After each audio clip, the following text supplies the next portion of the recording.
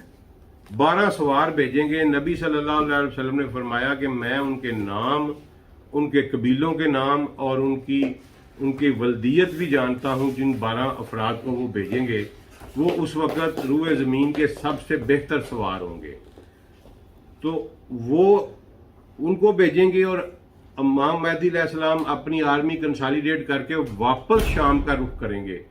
جب وہاں پہنچیں گے تو پتہ چلے گا کہ یہ خبر تو جھوٹی تھی، لیکن ابھی وہ وہیں بیٹھے ہوں گے تو دجال نکل آئے گا، اور دجال جو ہے وہ امام مہدی کو اپنی تمام فورسز کے ساتھ امام مہدی کو گھیر لے گا۔ نبی صلی اللہ علیہ وسلم نے فرمایا کہ دجال اچانک نمودار ہوگا۔ آپ نے مسجد نبی شریف میں کھڑے ہو کے فرمایا کہ یہ مشرق سے نکلے گا، اپنا ہاتھ اس طرف کر کے فرمایا کہ اگر آپ محراب رسول صلی اللہ علیہ وسلم میں کھڑے ہو نا جی، اور آپ اپنا منہ جو ہے وہ لوگوں کی طرف کر لیں، قبلے سے اپوزٹ کر لیں، تو آپ کی رائٹ سائڈ کے اوپر مشرق آتا ہے۔ تو مشرق سے انہوں نے کہا ادھر سے نکلے گا، ادھر سے نکلے گا، ادھر سے نکلے گا، یہ اللہ جانے اب وہ کہاں سے نکلے گا، اس پہ ہم گفتگو کافی ساری کر چکے ہیں۔ لیکن یہاں تک جب امام مہدی وہاں گھیرے میں لیے جا چکے ہوں گے اور مسلمانوں کے کیمپ میں خوف اور سراسیمگی کا عالم ہوگا، کیونکہ دجال ٹیکنالوجیز کے وہ مظاہرے کر چکا ہوگا کہ مسلمانوں کو نظر آ رہا ہوگا کہ اس سے لڑ کے جیتنا پاسبل نہیں ہے، وہ تھوڑے سے فیئرفل، تھوڑے سے ڈپریسو ہو جائیں گے اور گھیرے میں آ چکے ہوں گے مکمل دجال کی فورسز کے۔ تو اس وقت عیسیٰ علیہ السلام جو ہیں وہ نزول کریں گے، 2 فرشتوں کے کندھوں کے اوپر انہوں نے ہاتھ رکھا ہوگا۔ تو یہ بڑی ایک غلط العام مشہور کر دی گئی ہے کہ جی وہ دمشق کے سفید منارے کے اوپر اتریں گے۔ بالکل غلط بات ہے۔ جو حدیث کے لفظ ہیں وہ ہے کہ اندت المنارہ، ٹھیک ہے جی، یعنی منارے کے ساتھ اتریں گے، منارے کے اوپر نہیں اتریں گے۔ اس سفید اندت المنارہ ابیس، تو وہ سفید منارے کے ساتھ اتریں گے۔ تو وہاں جب وہ اتریں گے تو اس وقت فجر کی نماز تیار ہوگی، اقامت کہی جا چکی ہوگی، لوگ انہیں پہچان لیں گے۔ ان کے جسم کے اوپر 2 زرد رنگ کے کپڑے ہوں گے، ان کے بالوں میں موتی چمک رہے ہوں گے، ایسے لگ رہا ہوگا کہ جیسے پانی کے قطرے ہیں جو کہ ابھی جب سے کوئی بندہ فریش نہا کے نکلا ہے، لیکن دراصل وہ موتی ہوں گے۔ تو وہ مسلمان انہیں پہچان لیں گے، اور مسلمانوں کا جو امام ہوگا وہ انہیں کہے گا کہ یا نبی اللہ آپ امامت کریں۔ تو عیسیٰ علیہ السلام کہیں گے کہ نہیں، یہ مسلح آپ لوگوں کے لیے بچھایا گیا ہے، اس کی حقدار امت محمدیہ ہے۔ تو مہدی علیہ السلام جو ہیں وہ اس فجر کی نماز کی امامت کریں گے، اور اس کے بعد آگے احادیث میں عیسیٰ علیہ السلام کا ذکر آ جاتا ہے، اس کے بعد مہدی کا ذکر اچانک غائب ہو جاتا ہے۔ اس فجر کی نماز کے بعد کے واقعات جتنے بھی نقل ہوئے ہیں اس میں آگے پھر کہیں مہدی کا ذکر نہیں ہے۔ تو اس کا مطلب میں نے یہ اخذ کیا ہے کہ مہدی جو ہیں وہ یا تو اس جنگ میں شہید ہو جائیں گے یا فوت ہو جائیں گے، یا پھر جو ہے وہ تھوڑی جنگ کے تھوڑی دیر بعد ہی وہ اپنے خالق حقیقی سے جا ملیں گے، کیونکہ کوئی ذکر نہیں ملتا۔ آگے عیسیٰ علیہ السلام کا ذکر ملتا ہے ان کا، اور پھر یاجوج مجوج کا، جو مرضی، لیکن مہدی علیہ السلام کا ذکر یہاں پہ بند ہو جاتا ہے۔ تو دوستو یہ کنکلوژن ہے میرا، یہ میں نے جو ابھی تک پڑھا تھا، جو اللہ تعالیٰ نے مجھے سجایا ہے، میرے شعور میں جو بات ڈالی ہے وہ میں نے آپ کے سامنے رکھ دی ہے۔ لیکن ایک بات بتاتا چلوں کہ مہدی علیہ السلام کے اوپر ہمارے پاس بڑے اسٹرانگ ایویڈنسز ہیں، احادیث، صحیح احادیث کی صورت میں، اور یہ سارے کے سارے امت کا اس کے اوپر اجماع چلا آ رہا ہے، 1400 سال کا اجماع ہے اس کے اوپر۔ اس کو آ کے توڑنے کی کوشش کی جو ہے یہ لانتی غلام احمد قادیانی، اور اس کے بعد آج کل جو ہے وہ بڑی شد و مد کے ساتھ جناب جوید احمد گامدی صاحب اس کا انکار کر رہے ہیں۔ دیکھیں میری بات سنیں، ایک حدیث کو ہم مانتے ہیں، ایک حدیث ہے وہ کہتے ہیں جی اس واسطے سے ہمارے تک پہنچی ہے، اس میں پہلا واسطہ اے ہے، دوسرا بی ہے، تیسرا سی ہے، اور آگے رسول اللہ صلی اللہ علیہ وسلم سے وہ سن کے تو ہمارے تک پہنچ گئی 4 واسطوں سے۔ ہم کہتے ہیں جی اس میں نبی صلی اللہ علیہ وسلم نے فرمایا کہ تم پر 5 وقت کی نماز فرض کی گئی ہے، ٹھیک ہے جی۔ اور اس کے ارکان رکھتے ہیں یہ ہیں اور ان کا ٹائم یہ ہوگا، اور وہی بندے چار اے بی سی ڈی اور ان کے اوپر آگے رسول اللہ صلی اللہ علیہ وسلم ہے، وہی چار بندے اگر یہ کہتے ہیں کہ نبی صلی اللہ علیہ وسلم نے یہ بھی فرمایا ہے کہ میری امت کے آخری دور میں مہدی نکلے گا، تو جناب والا آپ وہ نماز والی حدیث رکھ لیں اور آپ یہ کہیں کہ مہدی والی میں نہیں مانتا، تو پھر آپ کے ساتھ مہدی کے مسئلے پہ ڈسکس نہیں ہوگی، پھر ہم آپ کے ساتھ حجت حدیث کا مسئلہ ڈسکس کریں گے کہ آپ حدیث کو حجت مانتے ہیں کہ نہیں مانتے۔ اس لیے یہ جو ان کے پراپیگنڈے میں کبھی بالکل دھیان نہ دیں میرے دوست۔ مہدی علیہ السلام نے آنا ہے۔ ہمارا اہل تشیعوں کے ساتھ جو اختلاف ہے، میں نے پہلے عرض کر دیے، وہ بڑا ضمنی اختلاف ہے، کیونکہ میرے اللہ کی قدرت سے کچھ بعید نہیں کہ ہو سکتا ہے وہ پیدا ہو گئے ہوں 1200 سال سے، اللہ نے کہیں روکا ہوا ہو، بالکل ہو سکتا ہے یہ، اور ہو سکتا ہے کہ وہ نہ ہوئے ہوں، وہ پیدا ہوں اور پھر ظہور پذیر ہوں۔ ان اینی کیس انشاءاللہ تعالی خلافت علی منہاج النبوہ قائم ہونی ہے، تاریخ اس کی طرف جا رہی ہے، وقت اس کی طرف پلٹ رہا ہے، اور ہمیں یہ دعا کرنی چاہیے کہ اگر یہ ہماری زندگیوں میں وقوع پذیر ہو تو اللہ تعالی ہمیں مہدی کے کیمپ میں رکھے، اللہ تعالی ہمیں جلوہ نبوت عیسیٰ ابن مریم بھی دکھائے اگر یہ اس دور میں ہو، اگر اگلے دور میں ہو تو اللہ تعالی ہماری اولادوں کو مہدی کے کیمپ میں رکھے اور ہماری اولادوں کو حالت امان میں عیسیٰ ابن مریم کی نبوت کا جلوہ دکھائے۔ یہ ہمارا بہت بڑا سرمایہ ہے۔ انشاءاللہ اگر ٹائم کی کیلکولیشن کے مطابق رہی، مجھے یہ امید ہے، مجھے اپنی جو جس کو کہتے ہیں گٹ فیلنگ کہتے ہیں کہ یا سکس سینس آپ کہہ لیں، مجھے یہ لگ رہا ہے کہ ہم لوگ جو ہیں اگر اور کوئی 15-20 سال زندہ رہے تو ہم ظہور امام مہدی کو ضرور دیکھیں گے۔ اس کی ریزن یہ ہے کہ دو بڑی نشانیاں حدیث جبریل میں، جس کو منکر حدیث بھی جس کو صحیح حدیث مانتے ہیں، اتنی سٹرانگ حدیث ہے حدیث جبریل، اس میں دو نشانیاں، ایک اونچی عمارتوں والی اور ایک لونڈی اپنی مالکن کو جنم دے گی۔ یہ دوستو آخری بات کر رہا ہوں، تھوڑی سی لمبی ہو جائے گی، معاف کریے گا، آخری بات ہے یہ کہ یہ جو لونڈی اپنی مالکن کو جمے گی، یہ سمجھ نہیں آ رہی تھی، کسی کے سمجھ میں نہیں آ رہی تھی، اور اس کی تشریح مختلف لوگوں نے مختلف طرح سے کی، لیکن کوئی بھی بندہ اس کو پوری طرح سیٹسفائی نہیں کر سکا، کیونکہ اس طرح کے جو بچہ پیدا ہوتا ہے، وہ جس کے بطن سے پیدا ہوتا ہے وہ تو اس کی ماں ہوتی ہے، ٹھیک ہے، اب وہ اگر ملکہ بھی بن جائے، یہاں اس کے بطن سے پیدا، فرض کریں جی ایک بادشاہ جو ہے وہ اپنی لونڈی کے ساتھ اجماع کرتا ہے اور اس لونڈی سے ایک بیٹی پیدا ہوتی ہے یا بیٹا پیدا ہوتا ہے، تو وہ بادشاہ بن جاتا ہے یا ملکہ بن جاتی ہے، تو وہ جو کچھ بھی ہے وہ اس عورت کی بیٹی ہے، اس کی مالکن تو نہیں ہو سکتی، کسی صورت میں بھی نہیں ہو سکتی۔ تو اس کو پھر غامدی صاحب نے کہا جی کہ یہ اشارہ ہے، میں نے آپ کو بتایا نا کہ یہ ہر چیز کو اشاروں کی طرف لے جاتے ہیں، یہ اشارہ ہے ابالشن آف سلیوری کا، کہ غلامی کا نظام دنیا سے ختم ہو جائے گا۔ لیکن اللہ کا کرنا دیکھیں کہ اس وقت دنیا میں ایک بچہ پیدا کرنے کا ایک سائنٹیفک طریقہ نکلا ہوا ہے جو کہ بڑا پاپولر ہو رہا ہے، وہ یہ ہے کہ آپ کرائے کی ایک عورت لے کے اس کے اندر اپنا ایگ اور اپنے سپرم جو ہے خاوند کا لے کے وہ دونوں ملاب کر کے اس کو کسی کرائے کی عورت کے پیٹ میں رکھیں گے، اور وہ کرائے کی عورت جو ہے وہ آپ کے بچے کو جنم دے گی۔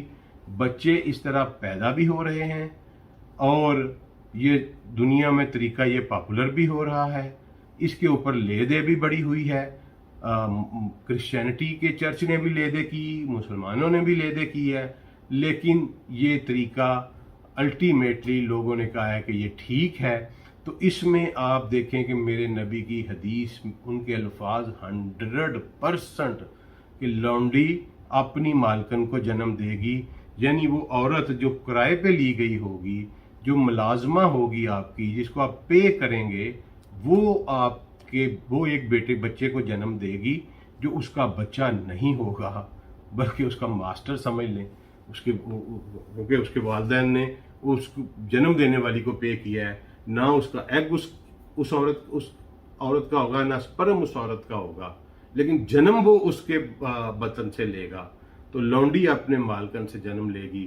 یہ آپ بے شک اس پہ انٹرنیٹ پہ پڑھ لیں جا کے، یہ بڑا ہی کامن پروسیس ہے، اور میرا خیال ہے کہ اور چند سالوں میں 2-4 سالوں میں پاکستان میں بھی آ جائے گا۔ کچھ لوگ اس کی ٹرائی کر رہے ہیں پاکستان میں انسٹال کرنے کی، یورپ میں تو ویسٹرن ورلڈ میں تو یہ بڑا پاپولر ہو چکا ہے۔ تو یہ 2 نشانیاں چونکہ پوری ہو چکی ہیں، یہ 2 بہت بڑی نشانیاں ہیں، کیونکہ یہ حدیث جبریل میں آئی ہیں، ایک اونچی اونچی عمارتیں بنانے والی اور ایک لونڈی اپنی مالکن کو جنم دے گی۔ تو یہ بالکل پورا ہو گیا ہے، بالکل 100% علامات یہ پوری ہو گئی ہیں۔ اس لیے میں کہتا ہوں اگر ہم 15-20 سال زندہ رہے تو ہم ضرور جلوہ ظہور امام مہدی علیہ الصلوۃ والسلام دیکھیں گے، ہم اپنی آنکھوں سے خلافت علی منہاج النبوہ قائم ہوتی دیکھیں گے، لیکن اس سے پہلے جو مشکل حالات ہیں ان سے ڈر لگتا ہے کہ اللہ تعالی ہمارے ایمان کو سلامت رکھے۔